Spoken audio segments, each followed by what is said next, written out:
The story of the RAH-66 Comanche begins not just as a chapter in the history of military aviation, but as a testament to the ambition of the U.S. Army to stay ahead of the curve. Conceived during the height of the Cold War, when technological superiority was paramount, the Comanche was envisioned as a stealthy, agile, and advanced reconnaissance and attack helicopter. It promised to redefine air superiority, yet its journey from inception to cancellation was riddled with triumphs, challenges, and ultimately, a hard reckoning with practicality. The United States Army initiated the RAH-66 Comanche program in the early 1980s. Its mission was clear: create a next-generation helicopter capable of operating undetected in contested airspace, providing vital reconnaissance, and delivering precise firepower. But what led to its eventual downfall, despite $7 billion invested and only 2 prototypes built? The answers lie in a complex web of ambition, innovation, and the shifting realities of warfare.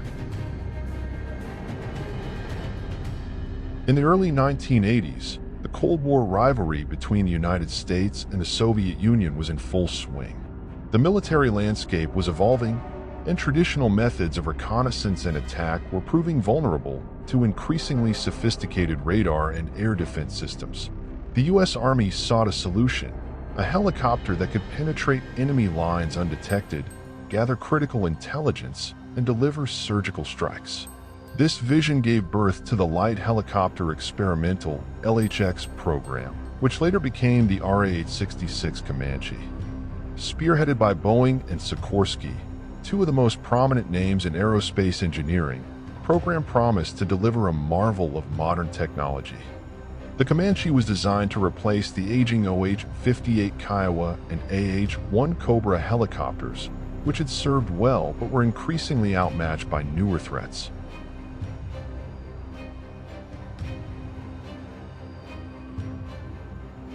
What set the Comanche apart was its stealth.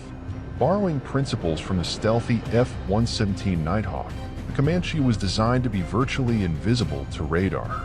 Its smooth, angular design reduced its radar cross-section to about 1/600th of a conventional helicopter.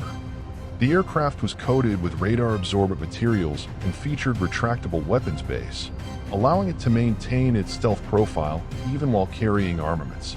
Beyond stealth, the Comanche boasted exceptional agility. It was powered by 2 T800 turboshaft engines, providing it with a top speed of 201 miles per hour and a range of 1,200 miles with external fuel tanks. The rotor blades were specially designed to minimize noise, earning it the nickname, the Whispering Death. Internally, the Comanche was a technological marvel. Its cockpit featured advanced avionics with multifunction displays, night vision compatibility, and a helmet-mounted display system that allowed pilots to aim weapons simply by looking at a target. The Comanche could also network with other units, acting as a command and control hub in the battlefield. By the mid-1990s, after years of research and development, the first prototype of the RAH-66 Comanche took to the skies. Its maiden flight on January 4, 1996, was a moment of triumph. The prototype demonstrated agility, speed, and stealth, fulfilling many of the program's ambitious promises. The second prototype, built shortly after, refined these capabilities further. Test pilots praised its smooth handling and advanced systems. The Comanche's stealth capabilities were particularly lauded, as it could approach targets undetected and deliver reconnaissance data with unprecedented accuracy. However, these achievements came at a steep cost. By the late 1990s, the program's budget had ballooned to $7 billion, with no clear path to full-scale production. The Army's requirements had shifted, and the question loomed: was the Comanche a solution to yesterday's problems rather than tomorrow's? The 21st century brought profound changes to the nature of warfare. The large-scale, state-on-state conflicts for which the Comanche was designed gave way to counterinsurgency and asymmetric warfare in places like Iraq and Afghanistan. The Army needed helicopters that could provide heavy firepower and troop transport rather than stealth reconnaissance. Moreover, technological advancements rendered some of the Comanche's features less revolutionary. Unmanned aerial vehicles, UAVs, like the Predator drone, emerged as cost-effective alternatives for reconnaissance missions, offering similar capabilities without risking pilot lives. The rise of UAVs posed an existential challenge to the Comanche program, which was struggling to justify its escalating costs. In February 2004, the U.S. Army made the difficult decision to cancel the RAH-66 Comanche program. Despite its impressive capabilities, the Army concluded that the resources allocated to the Comanche could be better spent on upgrading existing helicopters and developing UAVs. The $7 billion investment had yielded only 2 prototypes, and transitioning the Comanche to full-scale production would have required billions more. The cancellation was met with mixed reactions.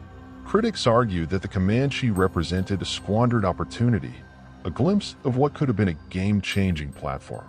Supporters of the decision pointed to the program's spiraling costs and limited relevance to modern warfare. Although the Comanche never entered service, its legacy lives on. The technologies developed for the RAH-66 program influenced subsequent helicopter designs and UAV development. Its stealth and avionics systems, in particular, laid the groundwork for advancements in rotorcraft and reconnaissance technology. The Comanche's cancellation left many in the aerospace and defense communities wondering, what could the RAH-66 have achieved had it been deployed? In hypothetical scenarios, the Comanche could have been a critical asset in stealth operations, providing reconnaissance in contested airspace and striking high-value targets without detection. Some speculate that the Comanche could have revolutionized air-ground coordination, serving as a force multiplier in combined arms operations. Others argue that its advanced technologies might have become outdated quickly, given the rapid pace of innovation in UAVs and other systems. The RAH-66 Comanche remains one of the most ambitious and enigmatic projects in military aviation history. Its story is one of unfulfilled potential, a reminder of the challenges inherent in pushing the boundaries of technology. The 2 prototypes now reside in museums, silent witnesses to an era of audacious ambition. For those who dream of what might have been, the Comanche is more than a canceled program. It is a symbol of the relentless pursuit of innovation, a phantom that continues to haunt the skies of military aviation history.